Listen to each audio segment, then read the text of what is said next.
네, 지금 시장 다들 아시겠지만 그야말로 AI 골드러시 시대죠. 모두가 금을 찾아서 달려들고 있는데 과연 진짜 돈은 누가 벌고 있을까요?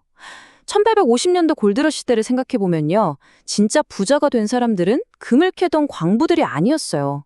오히려 그들에게 튼튼한 곡괭이랑 질긴 천바지를 팔았던 리바이 스트라우스 같은 사람들이었죠. 오늘 분석은 바로 이 오래된 지혜에서 시작합니다.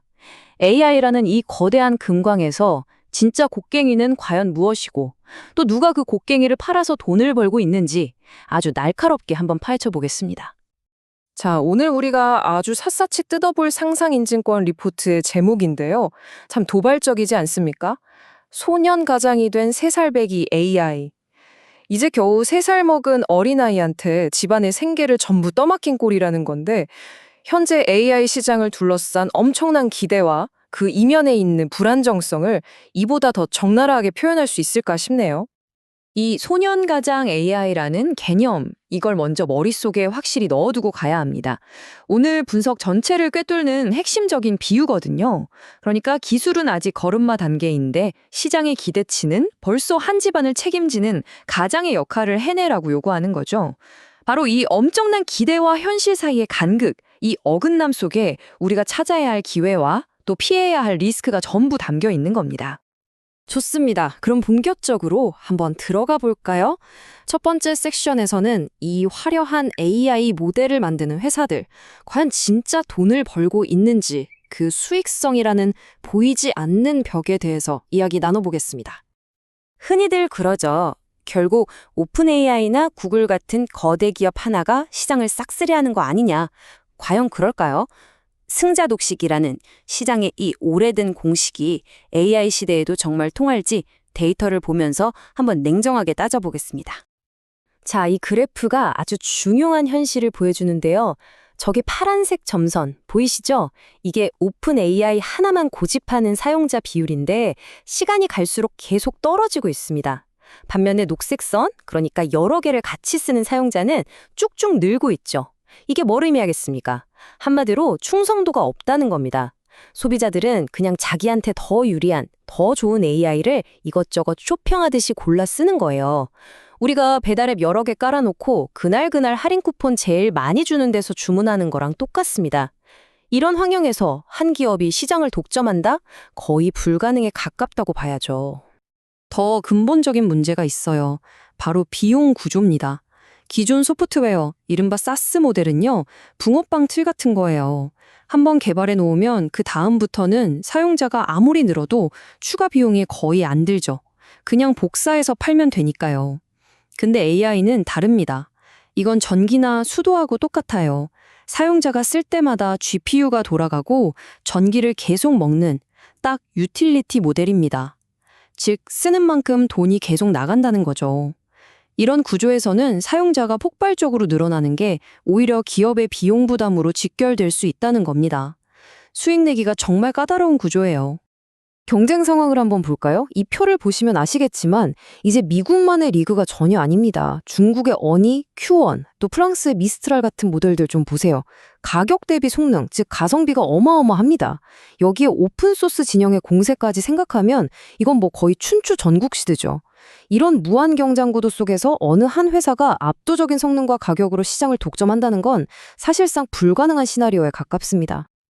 그리고 이 그래프가 아주 재미있는 현상을 보여주는데요. 바로 제본스의 역설이라는 겁니다. 왼쪽 축에 짙은 파란색 선을 보시면 AI 한 번 쓰는 비용 자체는 계속 싸지고 있어요.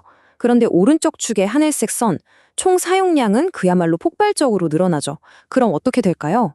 네, 개당 가격은 싸졌는데 너무 많이 쓰다 보니까 총 비용은 오히려 더 늘어나는 겁니다. 이게 딱 제 신용카드 명세서랑 똑같아요. 세일한다고 막 담았더니 다음 달 카드값이 더 나오는 그런 거죠.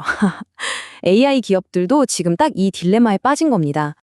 자, 그럼 여기서 질문이 생기죠. AI 모델 만드는 회사들은 이렇게 돈 벌기가 힘든데 시장에 풀린 이 어마어마한 돈 도대체 다 어디로 흘러 들어가는 걸까요? 두 번째 섹션에서는 지금의 시장이 과연 순수한 AI 랠리인지 아니면 다른 무언가, 즉 병목 랠리인지 그 실체를 추적해 보겠습니다. 이 두 그래프를 같이 놓고 보면 뭔가 좀 이상하다는 느낌이 드실 겁니다. 오른쪽을 보시면 M7, 그러니까 빅테크 기업들의 이익 전망치는 계속 올라가고 있어요. 실적은 좋다는 말이죠. 그런데 왼쪽 차트를 보면 정작 주가는 나머지 S&P 493개 기업들과 비교해서 더 치고 나가지 못하고 있습니다. 실적은 이렇게 좋은데 주가는 왜 빌빌거릴까요? 시장은 절대 바보가 아니거든요. 이건 아주 중요한 시그널입니다. 시장의 똑똑한 돈이 M7이 아닌 다른 곳으로 방향을 틀기 시작했다는 증거죠. 네, 바로 이겁니다. 시장의 똑똑한 돈은 지금 무대 위에 화려한 주연 배우들을 떠나서 과연 어디로 가고 있는 걸까요? 그 해답이 바로 이 수주잔고 그래프에 고스란히 담겨 있습니다. 하늘 높은 줄 모르고 치솟고 있죠. 이건 뭐 미래의 꿈이나 가능성을 파는 게 아닙니다. 당장 주문이 이만큼 밀려 있습니다라는 명백한 팩트를 보여주는 겁니다. 돈의 흐름이 불확실한 미래가 아니라 확실한 현재의 수요, 즉 이 물리적인 인프라 쪽으로 쏠리고 있다는 가장 강력한 증거죠. 제가 늘 말씀드리지만 2000년대 닷컴 버블 때도 진짜 돈 번 건 야후가 아니라 통신망 깔아주던 시스코였어요. 역사는 늘 이렇게 비슷한 모습으로 반복되곤 합니다. 그리고 그 인프라 투자의 규모가 정말 상상을 초월합니다. 이 차트를 보시면 전 세계 데이터 센터 투자 규모가 앞으로 10년 동안 거의 8배 가까이 성장할 것으로 보이죠. 이건 그냥 컴퓨터 몇 대 더 들여놓는 수준의 이야기가 아니에요. AI라는 새로운 산업혁명을 위해서 말 그대로 전 세계가 발전소를 짓고 고속도로를 까는 대공사를 시작했다. 이렇게 보셔야 합니다. 좋습니다. 그럼 지금부터 AI 골드러시의 진짜 곡괭이와 삽이 무엇인지, 이 거대한 인프라 부족 사태를 해결해주는 진짜 수혜자들이 누구인지 하나씩 짚어보겠습니다. 모든 문제의 출발점은 바로 이 메모리 계층 구조. 제가 보기엔 일종의 메모리 신분제 같습니다. 이 피라미드 꼭대기로 올라갈수록 속도는 F1 경주용차처럼 빨라지지만 가격도 엄청나게 비싸고 만들기도 까다로워지죠. AI는 인간의 뇌처럼 방대한 데이터를 아주 빠르게 처리해야 하기 때문에 저 피라미드 꼭대기에 있는 아주 비싸고 귀한 메모리가 엄청나게 필요합니다. 그런데 문제는 이걸 만들어내는 속도가 수요를 도저히 못 따라간다는 겁니다. 모든 병목은 바로 여기서부터 시작되는 거죠.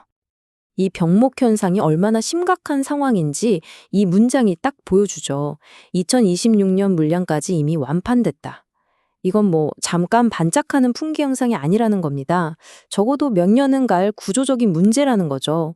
투자자 입장에서는 이런 확실한 신호는 절대 놓치면 안 됩니다. 수요는 폭발하는데 공급이 꽉 막혀 있다? 가격이 오를 수밖에 없는 구조 아니겠습니까?